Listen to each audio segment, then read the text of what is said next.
সুপ্রিয় দর্শক, আপনাদের সবাইকে আমন্ত্রণ জানাচ্ছি বাংলা ভিশনের জনপ্রিয় সাপ্তাহিক আয়োজন প্রবাসী মুখ অনুষ্ঠানে। সাথে আছি আমি ইমরুল কায়েস। আজ প্রবাসী মুখের ৭৩৫তম পর্ব প্রচার হচ্ছে। আমাদের সাথে আলোচনার জন্য দুজন অতিথিকে প্রবাসী মুখ অনুষ্ঠানে আমন্ত্রণ জানিয়েছি। আমি তাদেরকে পরিচয় করে দিচ্ছি। আমার সর্ববামে আছেন রাহিদ এজাজ, দৈনিক প্রথম আলোর কূটনৈতিক প্রতিবেদক, এবং আমার বামে রয়েছেন doctor Selim Reza, North South বিশ্ববিদ্যালয়ের শিক্ষক এবং মাইগ্রেশনে কাজ করেন। আপনাদের দুজনকে স্বাগত জানাচ্ছি। প্রিয় দর্শক, আজ আমরা আলোচনা করব, আপনারা হয়তো অনেকেই জানেন যে যুক্তরাষ্ট্র নতুন যে ভিসা বন্ড চালু করেছে সেটি কার্যকর হয়েছে, বাংলাদেশেও সেখানে আছে। এখন যুক্তরাষ্ট্র যেতে হলে $15,000-এর মতো জামানত রাখতে হবে। এর পাশাপাশি ভেনেজুয়েলার কিছু বিষয় নিয়েও আমরা আলোচনা করব। আমি প্রথমেই রাহিদ আপনার কাছে জানতে চাইব, এই যে যুক্তরাষ্ট্র নতুন যে নিয়মটি কার্যকর করেছে, বাংলাদেশও 38টি দেশ রয়েছে, অর্থাৎ যুক্তরাষ্ট্রে যেতে হলে এখন ভিসা বন্ড অর্থাৎ জামানত রাখতে হবে $15,000-এর মতো। এই বিষয়ে যদি একটু বিস্তারিত বলেন। ধন্যবাদ ইমরুল। আপনি যেটা বলছিলেন যে ভিসা বন্ডের কথা, এবং অনুষ্ঠান শুরুর আগে আমরা যেটা বলছিলাম, যদি বাংলাদেশ কনটেক্সটে দেখি, এই বছরের শুরুতে প্রেসিডেন্ট ডোনাল্ড ট্রাম্প বলুন বা ট্রাম্প প্রশাসন বলুন, যে কঠোর দুটো সিদ্ধান্ত নিয়ে ফেলেছেন অলরেডি। তার একটি হচ্ছে এই যে ভিসা বন্ড, যেটি তাদের স্থানীয় সময় 6 জানুয়ারি হয়, আমাদের 7 জানুয়ারি সকালে। এই ভিসা বন্ডের যে একটা পাইলট প্রজেক্ট তারা গত বছরেই সেটা চালু করেছিল, গত বছরের অগাস্টে। তো শুরুতে 6টা দেশ ছিল, সেই 6টা দেশের পরে সপ্তাহখানেক আগে আরও 7টা দেশ, অর্থাৎ 6 + 7 13টা দেশ, এবং সর্বশেষ আর যে 25টি দেশকে তারা যুক্ত করেছে, সেখানে বাংলাদেশ সহ দক্ষিণ এশিয়ার 3টি দেশ, অন্য দুটি হচ্ছে নেপাল এবং ভুটান, এবং সর্বসাকুল্যে 38টি দেশ এই তালিকায় আছে। এখন এই ভিসা বন্ডের কাভারেজ কোন কোন ক্যাটাগরিতে, আমরা যদি ব্রডার কনটেক্সটে দেখি, আমেরিকার 3 ক্যাটাগরিতে ভিসা হয়, এবং নন ইমিগ্রেন্টের যে ভিসা B1 B2, অর্থাৎ মূলত business, tourism, travel, family reunion বা ইউনিফিকেশন, এই ধরনের ক্যাটাগরিতে যারা যায় তাদেরকে এই বিপুল পরিমাণ অর্থ $15,000 যে বন্ডের কথা বলছেন, অর্থাৎ 15,000, আমরা যে এই মুহূর্তে যে অবস্থা ছিল গতকালকে রাত পর্যন্ত, আমরা যখন আমারও যাওয়ার সুযোগ হয়েছে, অধ্যাপক সেলিম রেজারও যাওয়ার সুযোগ হচ্ছে পেশাগত কারণে বা ব্যক্তিগত কারণে, আমাদের এই যে $15,000 এই ক্যাপটা ছিল না। আমরা নিশ্চয়ই কোনো আমন্ত্রণে গেছি, পেশাগত কাজে গেছি, কনফারেন্সে গেছি, তো এখন বেড়ানো বা অন্য যে কোনো কারণে গেলেই আপনার ওই 2 ক্যাটাগরিকে এই টাকাটা দিতে হবে। এখন প্রশ্ন হচ্ছে, এই টাকা দিয়ে কি আপনার ভিসার কোনো গ্যারান্টি আছে? নিশ্চয়ই সেই গ্যারান্টিটা নেই। 18,35,000 বাংলাদেশি মুদ্রা আপনি দিবেন, দেওয়ার পরে আপনি ভিসা পেতেও পারেন, নাও পারেন, আবার ওই টাকাটা সেখানে জমানত হিসেবে থাকবে, এবং সেই টাকা জমানত থাকবে, এবং নির্দিষ্ট মেয়াদে আপনি যুক্তরাষ্ট্রে প্রবেশ করবেন, আপনি আপনার সফরের পরিকল্পনা অনুযায়ী সফর শেষ করবেন, ফিরে দেশে আসবেন। তারপর তারা দেখবে যে মানদণ্ড বা শর্তগুলো আপনি ঠিকঠাক পূরণ করেছেন কিনা, সেটি নিশ্চিত হওয়া সাকুল্যে আপনাকে তারা সেই জামানত ফেরত দিবে। এটি একটি দিক। আরেকটা দিক এখানে না বললে নয়, এখানে 3টা বিমানবন্দরকে তারা ডেজিগনেট করে দিয়েছে, একটা বোস্টনে, একটা নিউ ইয়র্কে, আর একটা ওয়াশিংটনের টুলেস। অর্থাৎ আপনি গেলেই, এবং কেউ কেউ যুক্তি দিতে পারেন, অন্তত আমাদের দেশ থেকে আমি যতটা জানি মোরলেস বেশিরভাগ কিন্তু ডুলেস এবং জেএফকে দিয়েই আসা যাওয়াটা করেন। সেটি যাই হোক না কেন, অর্থাৎ আপনি এক ধরনের শ্রেণীকরণ বা শ্রেণীভুক্ত করলেন, এবং সবচেয়ে এটা কি ওয়াচডগ হিসেবে কাজ করে দেন, যাতে এই বিমান তারা তা তো ডেফিনেটলি বটে। এখন ধরেন আমাদের কাছে এটা ধাক্কা এই জন্যই, আমি যদি আরেকটু বড় পরিসরে দেখি, এই বাংলাদেশের অফিসিয়ালি সংখ্যাটা কম বলা হয়, আমি গতকাল 3-4 জন সাবেক বাংলাদেশি অ্যাম্বাসেডর যারা ওয়াশিংটনে কাজ করেছেন, তারা যেটা বলছেন, এটি চোখে দেখা ওনাদের অভিজ্ঞতায় 8.5 থেকে 10 লাখ বাংলাদেশি এই মুহূর্তে সে দেশটিতে অবস্থান করছেন। এবং দেখুন, আপনিও জানি, আমাদের এখানে মাইগ্রেশনটা কিন্তু আপনার রিক্রুটিং এজেন্সির মাধ্যমে যতটা না হয়, সামাজিকভাবে সেটা হয়। ধরা যাক গ্রেটার ফরিদপুর এরিয়া, ইটালি সহ ইউরোপের বিভিন্ন জায়গায় যায়, যুক্তরাষ্ট্রে যাচ্ছে, ধরেন সেটি বৃহত্তর নোয়াখালী আছে, চট্টগ্রাম আছে, বাংলাদেশে বিভিন্ন জায়গায় আছে। অর্থাৎ সামাজিকভাবেও ধরেন একজন যান, 30 বছর আগে গেছেন, সে তার আত্মীয় পরিজনকে নিয়ে গেছেন, বন্ধুকে নিয়ে গেছেন, এভাবে জিনিসটা হয়।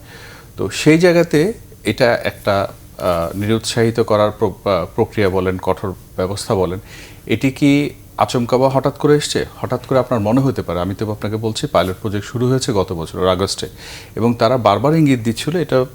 এবং ট্রাম্পের আমরা যদি ইলেকটোরাল ক্যাম্পেইনের দিকে যাই, অ্যান্টি ইমিগ্রেশন একটা স্ট্যান্স কিন্তু তার বরাবরই ছিল। এবং আমেরিকার ফার্স্ট পলিসির যে কতগুলো এলিমেন্ট ছিল এই মাইগ্রেশনটা তার one of the element, number one. এবং এটার পাশাপাশি যেহেতু আমরা প্রবাসীদের নিয়ে আলোচনা করি, আমি রেমিটেন্সের কথাটা বলি। 1 তারিখ থেকে যেটা কার্যকর করার সিদ্ধান্ত 1%, অর্থাৎ প্রত্যেকটা মানে প্রতি $100 আপনি রেমিট করলেই তাতে বাড়তি $1 যুক্ত হবে। তো কষ্টার্জিত টাকা যখন এখানে আসে, এবং আমরা সবসময় বলি বৈধ পথে রেমিটেন্স আসলে সেটা আমার ইকোনমিতে সরাসরি কন্ট্রিবিউট করে, না হলে হুন্ডি বা অন্যভাবে আসলে সেটি অবৈধ, প্রক্রিয়াটা অবৈধ, এবং অবৈধ সেটা নানান কাজে যুক্ত হওয়ার একটা ঝুঁকি থাকে। তো আমি যদি মোটা দাগে দেখি, দুটা জিনিস আমাদের কর্মসংস্থান, অভিবাসন, আয়, এই দুই জায়গাতেই ভিসা বন্ড তো আপনি বললেন, আমি আলোচনাও শুরু করলাম, পরের দফায় আবার বলবো, এবং রেমিটেন্সের নতুন ট্যাক্স, এটা আমার কাছে ইনিশিয়ালি একটা ধাক্কা অর্থনীতির দিক থেকে, আমাদের লোকজনের কর্মসংস্থান। আর সবচেয়ে বড় কথা, দুটো দেশের মধ্যে সম্পর্কের নানান মাত্রা থাকে, তার একটি অন্যতম প্রধান হচ্ছে মানুষের সরাসরি যোগাযোগ। তো এই যে যোগাযোগ বা যাতায়াত চলাচলটা বন্ধ করে দিচ্ছেন, সেটি কোনো না কোনো পরিষদে সম্পর্কের ক্ষেত্রে একটা ধাক্কা বা চাপ হিসেবে এসছে বলে আমি মনে করি। এই যে 15,000 জামানতের কথা যেটি বলা হয়েছে, এটি কি জনপ্রতি নাকি ধরেন একজন পরিবার নিয়ে যেতে চায়? এটা পার হেড। এখানে পরিষ্কার করা দরকার, এটা ব্যক্তি, মানে অ্যাপ্লিক্যান্ট তো আমরা যখন নিতে যাই, আমি আমার ভিসা নিব, প্রফেসর সেলিম রেজা ওনার জন্য নেবেন, ইমরুল কায়েস নিজের জন্য নেবেন। তার এখানে তো বিষয়টা এমন না যে আমি নিলাম ওইটার ক্যাপ আমার পুরা পুরো ফ্যামিলির জন্য, অবশ্যই প্রত্যেক পার হেড এই যে $15,000 পার হেড সেটা করা হয়েছে। কাজে ওই জিনিসটা দেখুন, এটা বিরাট একটা ধাক্কা। এটা নির্ধারণ কিভাবে? সব জায়গায় কি 15,000 নাকি হেরফের আছে? না, এটা এভাবেই তারা ঠিক করেছে, এবং কি হবে না হবে অর্থাৎ ক্যাপটা তারা বলে দিয়েছে। এই যে আপনি বললেন, যেমন একটা প্রশ্ন স্বাভাবিকভাবে আজকে আমি কয়েকজনের কাছে বলতে শুনেছি, জানতে চেয়েছেন যে এই যে জামানত ফেরতটা কখন দিবেন। তারা কিন্তু পরিষ্কার, আপনি ট্রাভেল ডক্সে গেলে স্টেট ডিপার্টমেন্টের ওয়েবসাইটে পরিষ্কার বলা আছে ফেরত দিবে, কিন্তু কবে ফেরত দিবেন?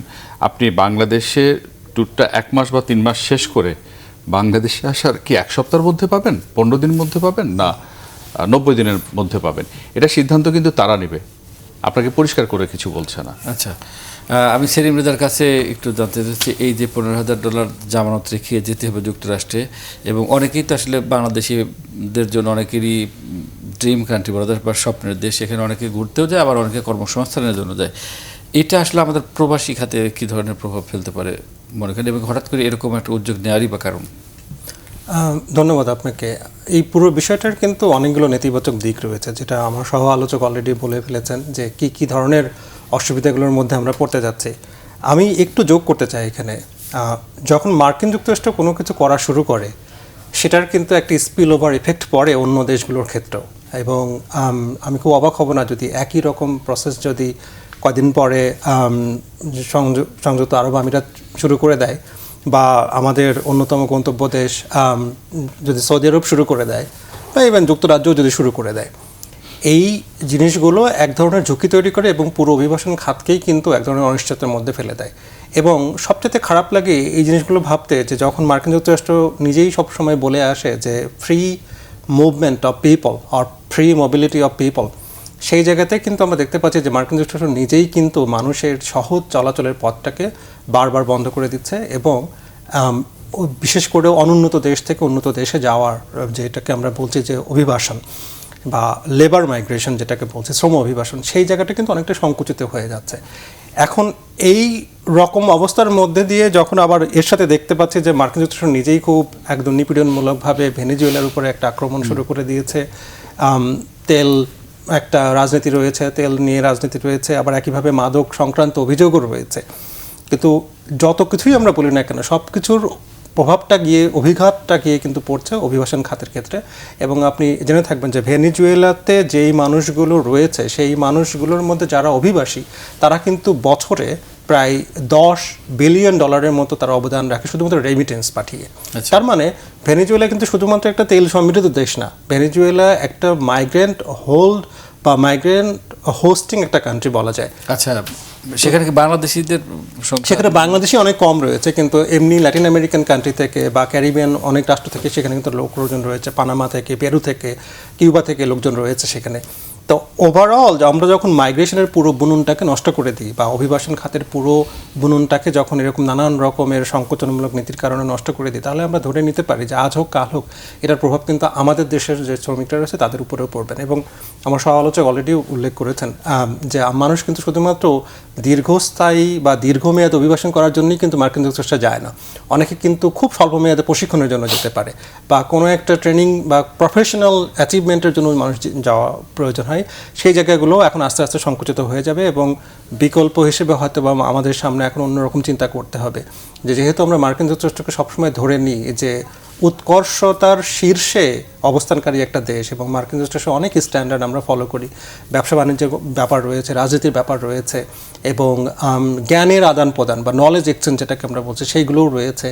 এবং একইভাবে আপনি চিন্তা করে দেখেন আমাদের দেশে কিন্তু অনেক তরুণ মেধাবী ছাত্ররা রয়েছে যারা কিন্তু স্নাতকোত্তর ডিগ্রি অর্জনের জন্য বা উচ্চতর ডিগ্রি অর্জনের জন্য মার্কিন যুক্তরাষ্ট্রকে সবসময় পছন্দ করে থাকে এবং তারা যে সবসময় মার্কিন যুক্তরাষ্ট্রে অবস্থান করতে চান বা নাগরিকত্ব গ্রহণ করতে চান ব্যাপারটা কিন্তু তা না। তাদের মূল উদ্দেশ্যই থাকে উন্নত দেশ থেকে একটা উন্নত ডিগ্রি নিয়ে এসে নিজের দেশকে সেবা করা বা নিজের দেশে কাজ করা।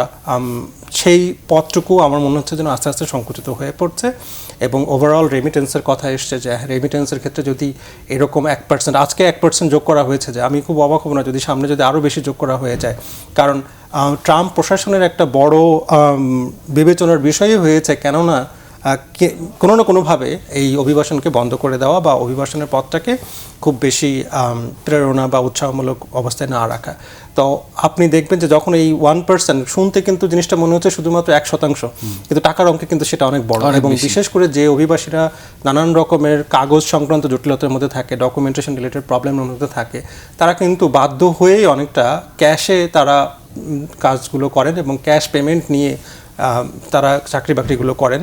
তাদের ক্ষেত্রে যখন এইরকম নতুন করে আরও প্রেশার যোগ করা হয় তখন তো আসলেই তাদের জন্য একটা বড় ভালনারেবিলিটি তৈরি হবে বলে আমি মনে করি। এবং যারা প্রথম যায় আমি দেখেছি তাদের ওয়েস্টটাও কিন্তু একেবারেই মিনিমাম একটা দেয়া হয়, যে পার আওয়ার যেটা মানে স্বাভাবিক সেটা কিন্তু দেওয়া হয় না, তো এমনিতেই কম পায়। তারপরে যদি এরকম আবার অবশ্যই পুরো মজুরি ব্যবস্থাটাই তো সারা পৃথিবীতে আমরা দেখতে পাচ্ছি যে আমাদের শ্রমিকরা যেসব দেশগুলোতে যান সেই সব দেশগুলোতে একদিকে রয়েছে নিম্ন মজুরি বা লো ওয়েজ, আর একদিকে রয়েছে কিন্তু ওয়েজ থেফট বা মজুরি চুরি হয়ে যাওয়া, হয়তো বা সাব কন্ট্রাক্টিং সিস্টেমে কাজ করলে, এক্সটেন্সিভ কন্ট্রাক্টিং সিস্টেমে কাজ করলে মালিক দেয় হয়তো বা ঘন্টায় $20, সেটা আবার সাব কন্ট্রাক্টরের কাছে এসে হয়ে যায় $15 এবং যখন শ্রমিকের হাতে পৌঁছায় তখন আবার সেটা হয়ে যায় $12। তো এই রকম ক্ষেত্রে তো মার্কিন যুক্তরাষ্ট্রে বহু কর্মী আমাদের রয়েছেন, যা আমরা হয়তো বা বড় দাগে মোটে হয়তো বা 10 লাখ কর্মীর কথা বলছি, কিন্তু আমাদের তো একটা বড় সমস্যা হচ্ছে যে কতজন মানুষ মার্কিন যুক্তরাষ্ট্রে বৈধভাবে যায় সেই হিসাবটা হয়তো বা আমরা রাখি, কিন্তু অন্য দেশে গিয়ে বা অন্য দেশে পাড়ি দিয়ে তারপরে মার্কিন যুক্তরাষ্ট্রে পাড়ি দিয়েছেন সেই সংখ্যাটা কত কিন্তু আমরা সেটা জানতে পারি না। তো আমরা এটুকু বলতে পারি যে মার্কিন যুক্তরাষ্ট্রে আমাদের বাংলাদেশের যে কমিউনিটি রয়েছে বা ডায়াসপোরা কমিউনিটি যেটা রয়েছে তারাও কিন্তু এই সিদ্ধান্তগুলো নিয়ে তারা অনেক হতাশ এবং তারা নানানভাবে মার্কিন যুক্তরাষ্ট্রের প্রশাসনকে তারা অনুরোধ করছেন যে এই সিদ্ধান্তগুলোকে পুনর্বিবেচনা করার জন্য এবং হয়তো বা আইনি প্রক্রিয়ার মধ্যে দিয়েও এই জিনিসগুলোকে চ্যালেঞ্জ করা হবে খুব অনতি বিলম্বে, কিন্তু খুব আশাব্যঞ্জক পরিবর্তন হবে কিনা এটার কিন্তু একটা সন্দেহ রয়ে যাচ্ছে, কারণ ট্রাম্প প্রশাসনের খামখেয়ালিপনা এবং ট্রাম্প প্রশাসনের নানান রকমের হুইমসিক্যাল যেসব ডিসিশন মেকিং রয়েছে সেগুলোতে কিন্তু পুরো ডায়াসপোরা কমিউনিটি বা পুরো মাইগ্রেন্ট কমিউনিটি কিন্তু এক ধরনের অনিশ্চয়তা বা এক ধরনের ঝুঁকির মধ্যে রয়েছেন। রাইদার্স, আপনার কাছে জানতে চাইব এই যে ভিসা বন্ডের কথা বলা হচ্ছে এটা কি শুধু বেসরকারিদের জন্য, মানে বেসরকারি জনশক্তির জন্য, বা নাকি সরকারি বেসরকারি বা প্রশিক্ষণ নিতে হবে? এটা তো পরিষ্কারভাবে বলছিলেন মূলত পর্যটন ভ্রমণ বলে যে B1 B2 ক্যাটাগরির কথা বলছি, তারা কিন্তু ক্যাটাগরি করে দিয়ে বলেছে। আমি যদি ভুল না করি আপনি হয়তো প্রশ্ন করতে চাচ্ছেন সরকারি কাজে, সেটা যদি ব্যক্তিগত পরিসরে, ধরুন আপনি কোনো সভা, সেমিনার, সিম্পোজিয়ামে গেলেন, সেটা তো কাভার করবে, সেটা সরকারি ভিসা হিসেবে। এটা কিন্তু ব্যক্তিগত পরিসরে, সেই সরকারি হোক বা বেসরকারি কর্মকর্তা কর্মচারী যিনিই হন না কেন, তিনি যখন ব্যক্তি পরিসরে অর্থাৎ ব্যক্তিগতভাবে যে যুক্তরাষ্ট্র সফর করবেন সেক্ষেত্রে এটি প্রযোজ্য হবে। যদি তিনি কোনো ধরা যাক কোনো ডেলিগেশনের পার্ট হয়ে গেছেন বা প্রফেসর সেলিম রেজা যেটা বলছেন দক্ষতা উন্নয়ন প্রশিক্ষণ কিংবা বৃত্তি নিয়ে অনেক পড়তে সংবাদকর্মীতে যাচ্ছেন, আপনার বিভিন্ন কনফারেন্স কভার করতে যায় সেটা তো কনফারেন্স ভিসা, সেটি নিশ্চয়ই এই ভিসাতে পড়বে না। কাজে B1 B2 সেটাতে পড়বে। এবং শুরুতে কারো কারো একটা আশঙ্কা ভয় উদ্বেগ ছিল, তাহলে শিক্ষার্থীদের ক্ষেত্রে কি আমার মনে হয় প্রাসঙ্গিকভাবে আলোচনা আমরা করতেই পারি।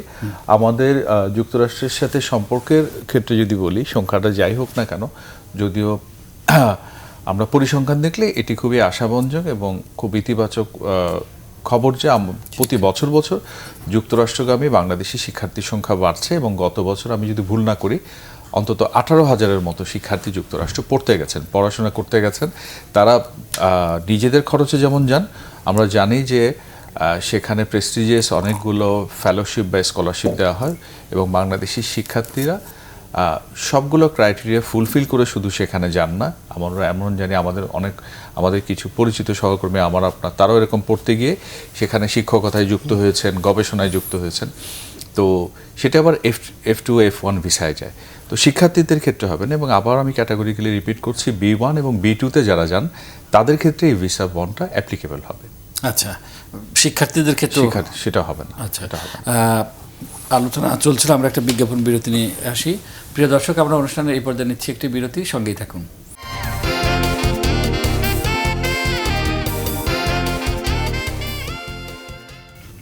প্রিয় দর্শক, বিরতির পর আপনাদের আবারও স্বাগত জানাচ্ছি প্রবাসী মুখ অনুষ্ঠানে। আমাদের সাথে দুজন আলোচক রয়েছেন, দৈনিক প্রথম আলোর কূটনৈতিক প্রতিবেদক রাহিদ এজাজ এবং নর্থ সাউথ বিশ্ববিদ্যালয়ের শিক্ষক সেলিম রেজা, যিনি মাইগ্রেশনে কাজ করেন।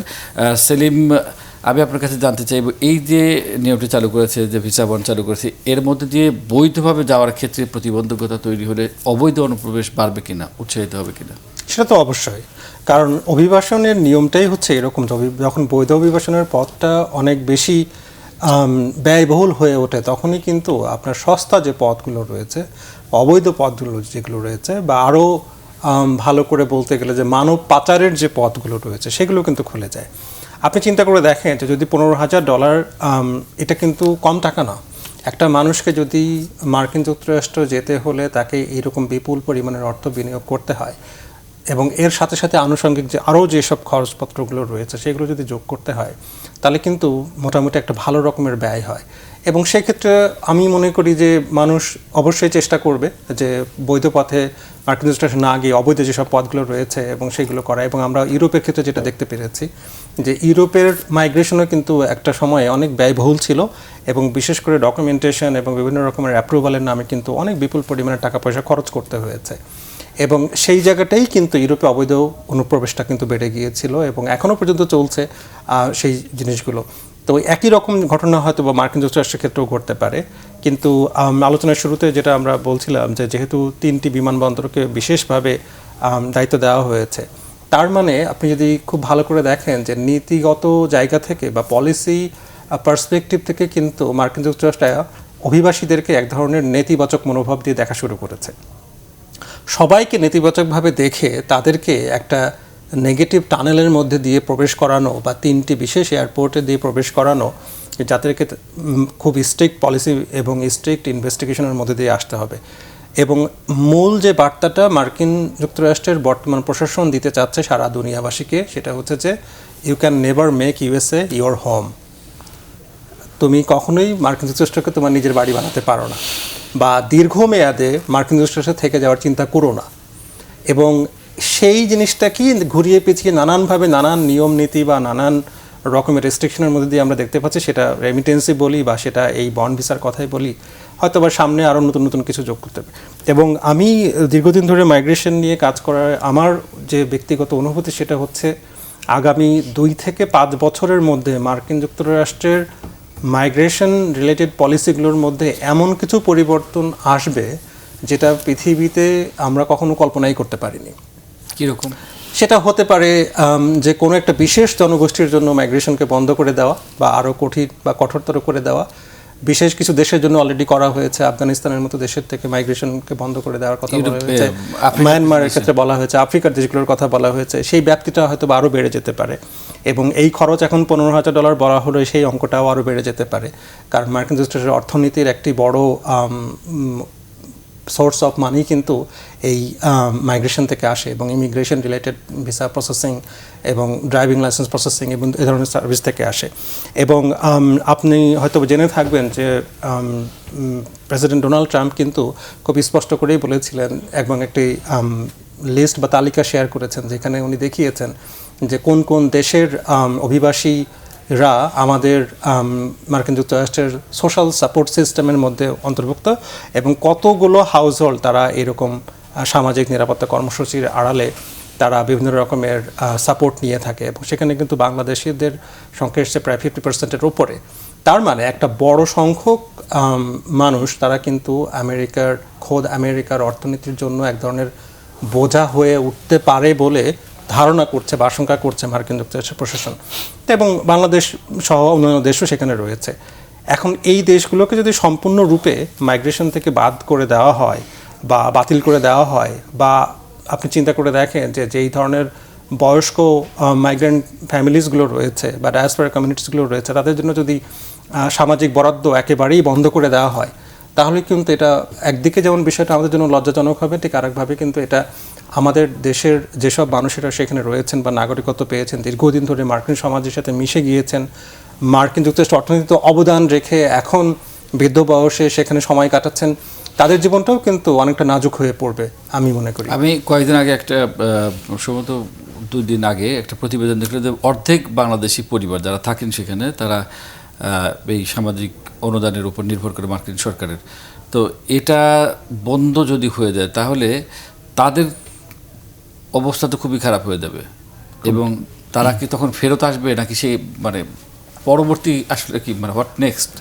না, উনি যেটা বলছিলেন আমি যদি ভুল না করি বোধহয় 4 তারিখ যেটা পাবলিশ হয়েছে যে immigrant welfare recipient rates by countries of origin, হ্যাঁ, সেখানে 120টা দেশ এবং অঞ্চলকে কভার করেছিল, তার মধ্যে বাংলাদেশের পজিশন ছিল 19তম।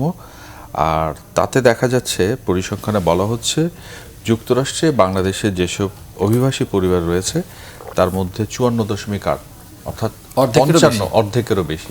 এখন আপনার প্রশ্নটা হচ্ছে আমার কাছে বা উনিও কন্ট্রিবিউট করতে পারেন, এখন এই যে সোশ্যাল সেফটি নেট আমরা সহজ কথায় সামাজিক নিরাপত্তা বেষ্টনী যেটা বলি, তার আওতায় যে ইন্স্যুরেন্স মেডিকেল অন্যান্য যে কাভারেজ, সে কাভারেজ নিয়ে তারা সেখানে টিকে থাকেন, বেঁচে আছেন, হয়তো ফার্স্ট জেনারেশন সেভাবে গেছেন, সেকেন্ড বা কারো থার্ড জেনারেশনও আছেন, তারা নেচারালাইজ আমেরিকান সিটিজেন হয়েছেন, কেউ ব্লু কালার কেউ হোয়াইট কালার জবেও সেখানে সেটেল ডাউন করেছেন। তো স্বাভাবিক এবং সঙ্গত কারণেই এই যে 55%, আমি বাংলাদেশের কথায় আসি, এটা একটা বিরাট ধাক্কা। এখন তারা কি সেখানে থাকবেন নাকি চলে আসবেন? এই যে আমরা যখন এই রিপোর্টটার পরিসংখ্যানটা নিই, আমরা খুব স্বাভাবিক এবং সঙ্গত কারণেই এটা মনে আসতে পারে যে একটা ট্রাম্প আসার পর যেটা করেছিল আমাদের দেশও, গতকাল আমার যে সংখ্যাটা আমি জেনেছি প্রায় 300-এরও বেশি যারা ওভারস্টে করেছেন বা আনডকুমেন্টেড, সরকারি ভাষায় তাদেরকে সরকার যেটা বলে, আমরা তো মানুষ তো অবৈধ হয় না, প্রক্রিয়াটা অবৈধ, তো এরকম যারা আনডকুমেন্টেড হয়ে গেছেন তাদের মধ্যে 300 মানুষকে ফেরত পাঠানো হয়েছে। তারপর আরও 500 জনের কেস পেন্ডিং আছে, তার মধ্যে 200-এরও বেশি বলতে 300-এর মতো লোক ডিটেনশন সেন্টারে আছেন, বাকিরা কাজ করছেন। ওই 500-র বাইরে আরও আপনার 4,500 তারা বাইরেই আছেন, এখনও লিগ্যাল প্রসেসে আসেননি, কোনো না কোনোভাবে হয়তো এক সময় আসবেন। তো এখন আমরা সোশ্যাল সেফটি নেটের কথা যেমন বলছি, 4 তারিখ বের হওয়া রিপোর্ট, আর একটা হোমল্যান্ড সিকিউরিটি গত বছরের আপনার জুলাই 16 তারিখ একটা রিপোর্ট পাবলিশ করেছিল, যেটা কান্ট্রি এবং destination wise entry exit report. সেখানে যে তালিকা, সেই তালিকাতেও কিন্তু বাংলাদেশের ওভারস্টে রিপোর্টটা ফিগারটা অনেক বেশি। কাজেই আমরা যখন ট্রাম্পের অভিবাসন নীতি, ট্রাম্পের কখনো কখনো পাগলামি, বিশেষ করে ভেনিজুয়েলার প্রসঙ্গ এসে তো বলতেই হয়, আমাদের হয়তো সময় নাই, এবং আজকে যেটা করলেন যে রাশিয়া থেকে তেল কেনার জন্য ভারত সহ অন্যদের উপর 500% ট্যাক্স ইম্পোজ করলেন, উনি আপনার এই যে নতুন যেটা করতে যাচ্ছেন, তো এই বিষয়গুলো তার পাগলামি বাড়াবাড়ি যাই বলেন, কিন্তু আমরা যদি একটু ফিরে তার নির্বাচনী ম্যানিফেস্টোগুলোর দিকে যারা, এটাতে একটা কনসিস্টেন্সি আছে। এখন আমাদের কাছে ধাক্কা লাগছে কেন? আমেরিকা বলতে আমরা একটা ওপেন সোসাইটিতে বিশ্বাস করি। উনি যেটা বলছেন, তারা মুক্ত গণমাধ্যমের কথা বলছেন, মুক্ত সমাজের কথা বলছেন, পণ্য এবং মানুষের অবাধ চলাচলের কথা বলছেন, অর্থাৎ মুক্তময় একটা সমাজে প্রতিবিম্ব হয়ে উঠতে চান। কিন্তু যে আচরণগুলো ট্রাম্প প্রশাসন করছে, এটি কিন্তু ঠিক তার মূল্যবোধের এবং তার দীর্ঘদিনের লিগেসির উল্টো। এখন যে লোকটা এমন লিগেসির বিরুদ্ধে কথা বলেন, তিনি তো এক মেয়াদে ক্ষমতায় ছিলেন, দ্বিতীয় মেয়াদে যখন আসছেন, এবার তার একটা ল্যান্ডস্লাইড ভিক্টরি হয়েছে। অর্থাৎ তার সোসাইটি কিন্তু এটাকে এন্ডোর্স করছে, এটাকে সমর্থন করছে। যদিও গত 24 ঘন্টা 48 ঘন্টার রিপোর্ট আমরা দেখছি, মিড টার্ম নিয়ে তার মধ্যে একটা উদ্বেগ তৈরি হয়েছে। তাইলে কি মধ্যবর্তী নির্বাচনের আগেই ট্রাম্প তার এই যে পাগলামোর নামে তার যে ম্যানিফেস্টো সবগুলো ইমপ্লিমেন্ট করে ফেলবে? এখন সেটি যেমন একটা শঙ্কা বা উদ্বেগের দিক আছে, পাশাপাশি আমরা যদি নিজের দিকে তাকাই, নিজের আয়নায় তাকাই, আমাদের মাইগ্রেশন প্রসেসে মোবিলিটিতে তো গলদ আছে, ঘাটতি আছে বলেই কিন্তু আমাদের দিকে তারা প্রশ্নগুলো তুলতে চাচ্ছেন। ভুলে যে আমরা সোশ্যাল সেফটি নেট, এই যে ওভারস্টে করা, ইললিগেল মোবিলিটি, এগুলোও কিন্তু উনি যেটা বলছেন, আজকে ভিসা বন্ড না হতে পারে, কিন্তু রেস্ট্রিকটিভ ভিসা রেজিম এসে আমাদের শুধু কর্মী না, যারা বিশেষজ্ঞ বা অভিজ্ঞ তার সেক্টরে, তাদের যাওয়াটাও কিন্তু ঝুঁকির মুখে পড়ে যেতে পারে। আমরা তো জানি যে যুক্তরাষ্ট্রের মতো দেশে সিদ্ধান্ত গ্রহণ প্রক্রিয়া অনেক পার্ট থাকে, অনেক অংশীজন থাকে, সিনেট থাকে, বিদেশ বিষয়ক কমিটি থাকে, আর অন্যান্য পার্ট থাকে। কিন্তু আমরা দেখছি যে ডোনাল্ড ট্রাম্প এটা কি তার সিদ্ধান্ত, তার নিজের সিদ্ধান্ত এগুলো বাস্তবায়ন করছেন, বা নিজের মতো করে এবং অন্যদের সাপোর্ট ছাড়াই? এখন আমি একটু করে বলি, ওনাকে পাস করে দেয়। ভেনেজুয়েলার ক্ষেত্রে যদি বলি, আপনি যখন বললেন সিদ্ধান্ত একতরফা করে ফেলেন কিনা, আমি ল্যান্ডস্লাইড ভিক্টরির কথা বলছি। আমরা আমেরিকার ইলেকশন যখন কাভার করছি, বা আমরা নিজেরা যখন খোঁজ খবর নেই, পড়াশোনা করে, আমরা দেখি সুইং স্টেট বলে কিছু জায়গা আছে, অর্থাৎ 50-50 থাকে, একদিকে হেলে। এবার যেটা হয়েছে, কোনো নীল রং ছিল না, সবটা লালে মানে রক্তিম হয়ে গেছিলো পুরো ম্যাপটা। তারপর আপনার সিনেট কংগ্রেসের পজিশনগুলো এক ধরনের ব্যালেন্স থাকে, সেই ব্যালেন্সটা তো নেই। এবং ভেনেজুয়েলার অ্যাটাকের সময় আমি পরশু একটা লেখা পড়ছিলাম এপির বোধহয়, যে টাইমলাইন দিয়ে, যে কতগুলো এই যে ভেনেজুয়েলায় যেভাবে আগ্রাসন ছাড়া আপনি কি বলবেন, এবং যেভাবে ভেনেজুয়েলার প্রেসিডেন্ট মাদুরো এবং তার স্ত্রীকে উঠিয়ে নিয়ে গেলেন এবং বলছেন লার্জেস্ট এভার ডিফেন্স সাকসেস, তার অভিযান বলছেন। অভিযান কি হয়েছে? লড়াই কোথায় হয়েছে? যদি লড়াই হয়ে থাকে, সেখানে হতাহত সংখ্যাটা কি? তার পুরো চিত্র কি আছে? কোনো তো স্বচ্ছতা নাই। এবং পুরো বিষয়গুলোর মধ্যে দেখা যাচ্ছে যে তিনি অনেকটা একতরফাভাবে কংগ্রেসের অনুমোদন ছাড়া সেটা করেছেন। যে কথাটা আমি বলছিলাম, যে ভেনেজুয়েলায় অ্যাটাকের আগে থেকে গত বছরের, আমি যদি টাইমটা ধরি, ফেব্রুয়ারির 20 তারিখ থেকে শুরু করে নার্কো টেরোরিজমের নামে অন্তত 115টি ছোট বড় হামলা চালিয়েছিলেন, এবং সেখানে প্রায় 120 জনের মতো মানুষ সেপ্টেম্বর থেকে ডিসেম্বর অবধি মারা গেছেন। এবং আন্তর্জাতিক মানবাধিকার সংগঠনগুলো ইতিমধ্যেই সেখানে গণহত্যার অভিযোগ তুলেছেন। তো এই যুক্তরাষ্ট্র, বিশেষ করে ট্রাম্প প্রশাসন যা বলছে, এবং সেই মূল্যবোধগুলো, মতাদর্শগুলোকে তারা যে সম্মান করে না, শ্রদ্ধা দেখায় না, একতরফাভাবে করে, ভেনেজুয়েলা তো ইতিহাসে একটা জাজল্যমান উদাহরণ হয়ে থাকবে। সেলিমৃদা, আপনার কাছে জানতে চাইবো যে প্রসঙ্গটি রাহিদাস বললেন যে ভেনেজুয়েলার যে প্রেসিডেন্ট মাদুরো এবং তার স্ত্রীকে তুলে নিয়ে আসা হয়েছে। আপনি আন্তর্জাতিক সম্পর্কের স্টুডেন্ট ছিলেন। এইটা আসলে আমরা আগে দেখেছি যে আফগানিস্তান আক্রমণ করছে, ইরাক আক্রমণ করছে, তখন জাতিসংঘকে সামনে রেখে, অর্থাৎ একটা অনুমোদনের বিষয় ছিল, যদিও সেটা মেকি ছিল। কিন্তু এই জায়গায় আমরা দেখলাম যে একেবারে কোনো কিছুর তোয়াক্কা না করে নিজের মতো করে, এরকম কি হয় কূটনীতিতে, এরকম এক দেশে গিয়ে প্রেসিডেন্টকে তুলে নিয়ে আসা? না, এরকম হয় না, কিন্তু হচ্ছে তো। এবং মার্কিন প্রশাসনের বর্তমান যে অবস্থান, সেটাকে যদি আপনি খুব কাছ থেকে দেখেন, দেখবেন যে business interest is the best interest. কারণ এই প্রশাসনের মধ্যে একটা বড় সংখ্যক নীতি নির্ধারকরা, তারা কিন্তু তাদের বিজনেস ব্যাকগ্রাউন্ড রয়েছে, এবং তারা মোটামুটি ধনকুবের গোত্রের বা শ্রেণীর বলে আমরা জেনে থাকি। এবং মার্কিন প্রেসিডেন্ট ডোনাল্ড ট্রাম্প নিজেও একজন খুব সাকসেসফুল বিজনেসম্যান এবং ধনকুবের। তো সেই জায়গা থেকে বিজনেস ইন্টারেস্টটা একটা বড় বিষয় কাজ করে। এবং ওভারঅল কংগ্রেসের যে ল মেকিং প্রসেসটা, সেটার মধ্যেও আমরা দেখতে পাচ্ছি যে বিজনেসম্যানদের এক ধরনের ডোমিনেশন বা অথরিটি কিন্তু রয়ে গিয়েছে।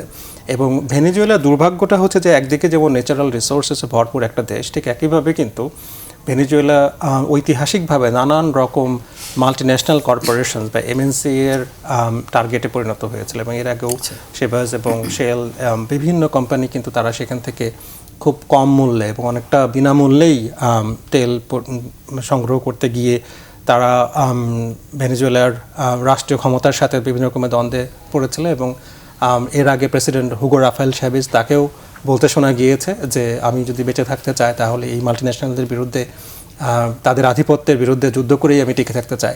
এবং ওভারঅল ভেনেজুয়েলার যে জিওগ্রাফিক লোকেশন আমরা দেখতে পাই সেটা হচ্ছে যে একেবারে দক্ষিণ আমেরিকার দেশ হলেও এটা কিন্তু উত্তর আমেরিকার অন্যান্য দেশের খুব কাছাকাছি, মেক্সিকো এবং মার্কিন যুক্তরাষ্ট্রের খুব কাছাকাছি। যেই কারণে ভেনেজুয়েলাকে টার্গেট করাটা যেমন মার্কিন যুক্তরাষ্ট্রের জন্য খুব সহজ, এবং খুব সহজেই সেখানে টার্গেট করে সেখানকার তেল বা তেল সম্পদকে মার্কিন যুক্তরাষ্ট্রে নিয়ে যাওয়া সমুদ্রপথ দিয়ে খুব কাছের একটা বিষয়। ঠিক একইভাবে ভেনেজুয়েলা কিন্তু আন্তর্জাতিক বিভিন্ন সংগঠনের মধ্যে কিন্তু সেরকমভাবে নেই।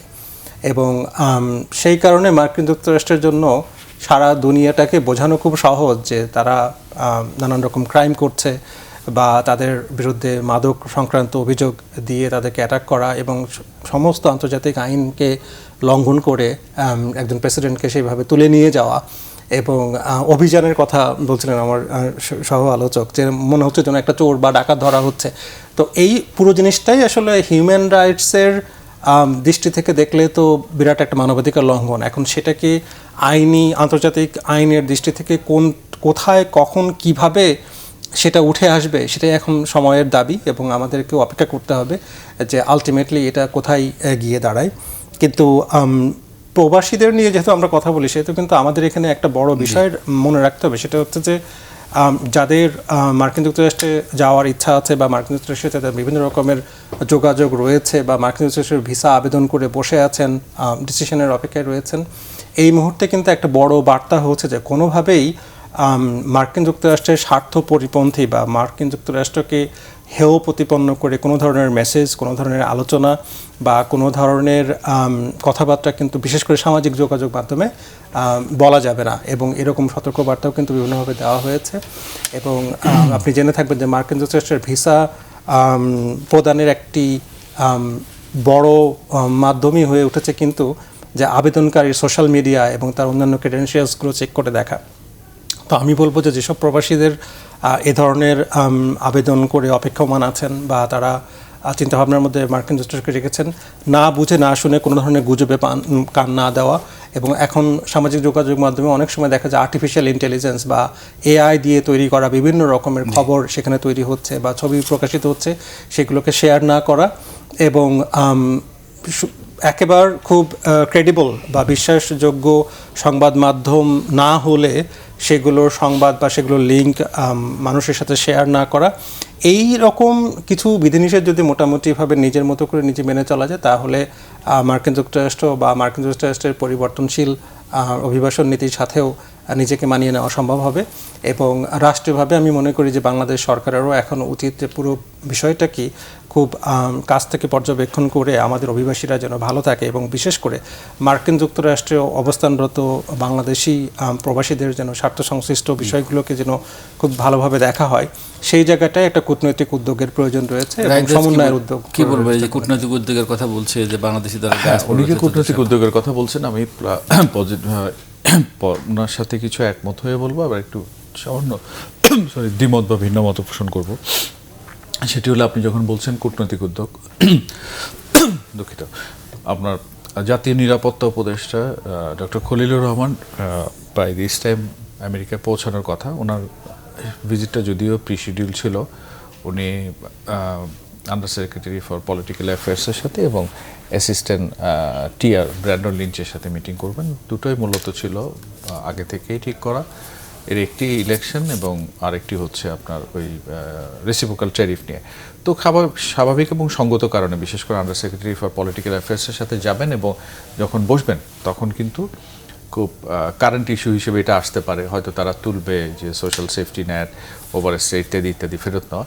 তো আশা করি তিনিও হয়তো তার জায়গা থেকে সরকারের পজিশন বলবেন কিভাবে এঙ্গেজ হওয়া যায়, যেটা কিছুটা ভিন্ন মতের কথা যেটা সেলিম রেজা বলছিলেন। হ্যাঁ, আমাদের অনেকেই সেটা করি, আমি আপনিও করি, অভিবাসী কর্মী তো করেই, সোশ্যাল মিডিয়ায় যে কোনো একটা কিছু দিয়ে ঝাঁপিয়ে পড়ে। কিন্তু আমেরিকার যে রেজিমটা এস্টাবলিশ করতে যাচ্ছে তারা হচ্ছে ইভেন কি কোনো বিজ্ঞজনও যদি কোনো যুক্তরাষ্ট্রের পলিসি নিয়ে ভিন্নমত পোষণ করেন, সেটাকে ক্রিটিক হিসেবে দেখেন, তাহলে তার ভিসার ক্ষেত্রে সেটাকে খুব ডেরোগেটরি, খুব নেতিবাচক ইস্যু হিসেবে বিবেচনা করা হবে। আমার এক সহকর্মী, তাদের একটা ফান্ডে একটা বিশেষায়িত অনুষ্ঠানে যাওয়ার কথা ছিল, তারপরে জানা গেছে তার সোশ্যাল মিডিয়াতে সে সর্ট অফ সাম্রাজ্যবাদ বিরোধী মনোভাব, যুক্তরাষ্ট্রের আগ্রাসন ইত্যাদি অভিহিত করে কমেন্ট করেছেন। অর্থাৎ আপনি কিন্তু সারাক্ষণ স্ক্যানারের মধ্যে আছে, সেটা ফেসবুক হতে পারে,